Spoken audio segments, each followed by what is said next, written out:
Le témoignage que vous allez entendre, nous vous invitons à le méditer. C'est vrai, il durera environ 4 minutes, mais dans la réalité, c'est une vie de plusieurs années. Une vie de souffrance, de manque de paix, et j'en passe. C'est pourquoi nous ne voulons pas être de ceux qui écoutent sans contempler. Méditez ce que Jésus a fait au travers des uns et des autres. Parce qu'il est ressuscité, Jésus agit encore aujourd'hui. Et ce qu'il fait dans la vie de cette personne, il peut aussi la faire dans la vôtre. Bonne écoute. J'ai toujours reçu de l'amour de mon Père, car il a toujours pris soin de moi. Mais je n'ai jamais reçu de l'affection de sa part, alors je n'ai jamais su en donner en retour à qui que ce soit.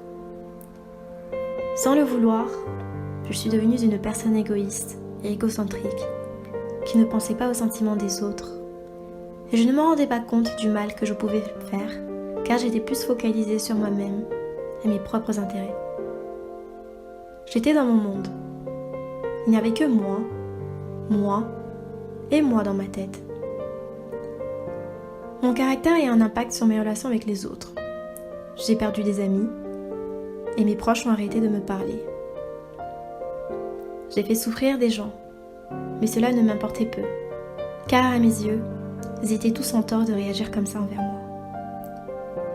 C'est un jour que des frères et sœurs en Christ m'ont fait comprendre qu'il fallait que j'apprenne à m'intéresser aux autres, à savoir comment ils se portaient, entre autres, à prendre des nouvelles.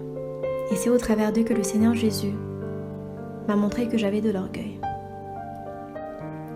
J'ai demandé pardon à Dieu, et je me suis rappelé que dans sa parole, la Bible, il est écrit que le premier commandement était d'aimer Dieu de tout son cœur et de toute sa force. Et le deuxième commandement était d'aimer son prochain aussi. Alors je suppliais le Seigneur d'augmenter mon amour pour lui, mais aussi pour mon prochain, car je voulais être comme lui. Je voulais lui ressembler et je ne voulais plus de mon orgueil. Je lui ai dit, Seigneur, je veux être comme toi. Je veux aimer mon prochain. Aide-moi, Seigneur, car c'est ton commandement. En pleurant, bien évidemment. 3 jours après, je me suis levée du lit et j'ai fait un câlin à ma sœur dans la foi. Et je lui ai dit que j'étais reconnaissante pour les choses qu'elle faisait pour moi. Je n'avais pas compris pourquoi je faisais cela sur le moment, et elle non plus n'avait pas compris. Mais c'est comme si on avait rempli mon cœur d'amour et que j'avais envie d'en donner aux autres. Je n'ai jamais ressenti ça de toute ma vie.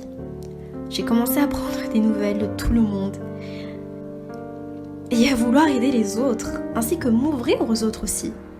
Tout ça, c'était devenu automatique. Alors qu'avant, je pouvais rester enfermée toute une journée dans ma chambre et parler à personne, tellement que j'étais dans ma bulle, comme on dit.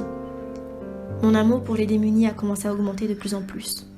Cela m'attriste plus qu'avant de voir qu'il y a des gens qui sont dans le besoin ou des personnes qui souffrent dans le monde entier à cause de la persécution, de la précarité et du manque d'attention dont ils sont victimes.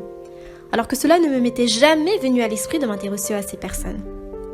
Lorsque j'en ai parlé à un homme de Dieu, il m'a fait comprendre que c'était vraiment le Seigneur Jésus et qu'il fallait utiliser cette compassion qu'on ressent tous pour l'œuvre de Dieu.